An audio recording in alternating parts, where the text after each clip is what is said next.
Hello friends, welcome to our today's Spark session. In our today's session, we will see a scenario-based question on Spark. And the question is, we have a pandas data frame as an input, and we need to convert this pandas data frame into a Spark data frame. And also we need to check how we can convert this Spark data frame back again to a pandas data frame. This might look straightforward, but let us see what are all the issues that we face while we are converting the pandas data frame into a Spark data frame. This scenario, if you are a data scientist or else a data analyst, you might face often that you need to convert the pandas data frame to a Spark data frame and vice versa. So that being said, let us get started. I had opened a Jupyter Lab, and this is the input file that we are going to deal with today, in which we have around 1, 2, 3, 4, 5, 6, 6 columns. Let us move on to our code.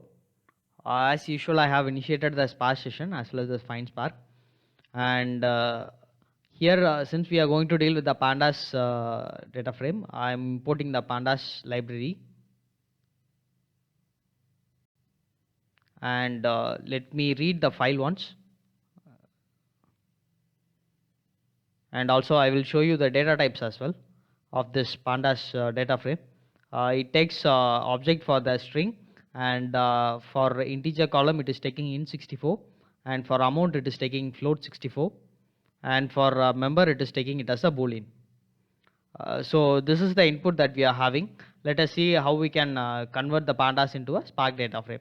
Before that, in Spark we have a Apache Arrow, which we had seen earlier in some videos, and this Apache Arrow will be helpful for us in conversion. I will show you here. You can see like Apache Arrow is a in-memory columnar format that will be useful when we are transferring a data between a JVM and a Python process. So this will be helpful when we are converting a data between the pandas and the Spark data frame. And remember one thing, even though this Apache Arrow is helpful with the conversion, the two pandas API, which collects the Spark data frame into a pandas data frame, will again uses the driver memory to collect all those data into a single driver. So again that will be a memory overhead, and when we are using the two pandas API, we should be aware like we should work only on the sample database, sample datas. We should not work on the whole conversion of a Spark data frame into a two pandas. So this is one thing. Coming back, so to optimize it, it is good to enable the Apache Arrow. So let me check. By default it is false, you can find here. And how we can enable this, this is the command spark.conf.set, and this is the property that we are going to enable, and I'm giving it as a true. So now I have ran this. Now let us check there. Here you can find it is true. And one more thing, if there is any failure with this Apache Arrow, then it will take the normal procedure, I mean like the normal steps to convert. So for that there is another property which is like arrow.fallback enabled. If there is any issue with the arrows, then it will go with the regular procedure and it will not fail the job. So for that we are enabling that as well. It is by default it is true. So that being said, let us see what is the issue actually when we are converting the data frame that we have. So I have taken an example here.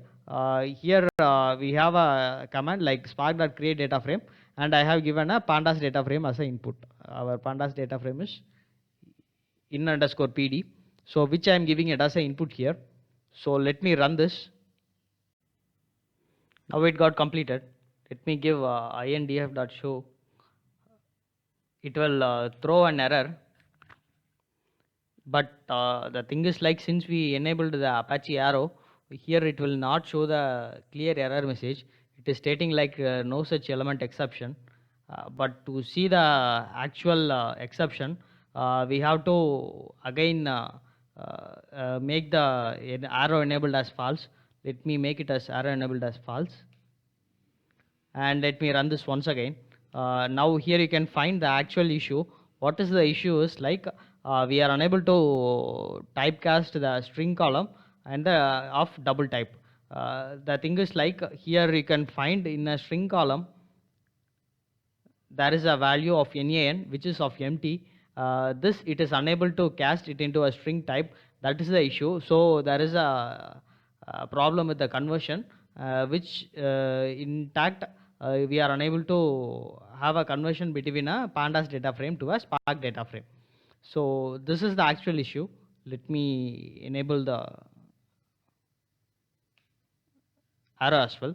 You can find a difference, like if you are enabling the Apache arrow, it will be much faster than without arrow. Try this in your machine to find the difference between the enabled Apache arrow execution and without enabled execution. So let us see how we can overcome this issue. So we have two ways to overcome this. Let us check on the first method. The first method is while creating the data frame itself, we can specify the type to be a str. Like for all the columns, we are casting it as a str, so that there will be no issues with the conversion of the pandas data frame to a Spark data frame. So by this way, we will be able to convert it successfully. And also here one thing is like you can find the columns are all of string type. So the cast, I mean like the pandas data frames columns are casted into a string type, and then it is converted into a Spark data frame. But eventually in our input data frame, you can find we have a columns of type int, float and boolean.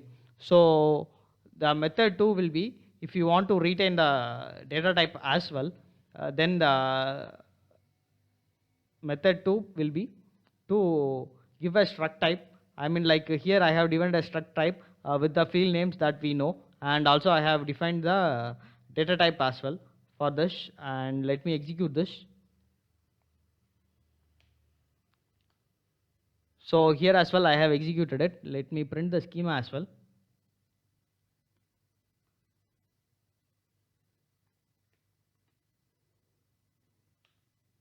So you can find we have a column casted into a same type as that of pandas.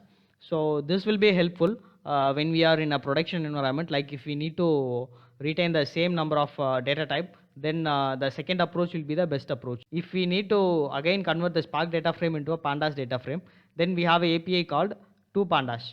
So by this way we will be able to convert it. Let me run this and show you. So we can ignore this warning message, and let me give a head command.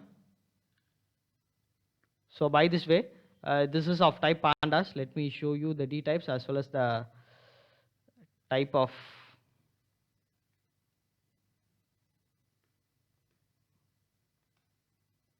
so this is the pandas data frame. By this way we will be able to convert the pandas data frame into a Spark data frame, and also vice versa. So this video we learned how to convert the Spark data frame, I mean pandas data frame into a Spark data frame by enabling the Apache arrow. I would request you to try with both enabling and by disabling in your own machine, and let me know if you face any issues. I will give a sample code and also this sample file that I used here for the demo in my blog, and I will give a link in the description. Please go ahead and use that. That's it for today, guys. Hope you enjoyed this video. Please do subscribe to my channel and also give a thumbs up signal to this video if you find this useful. Thanks for watching, guys.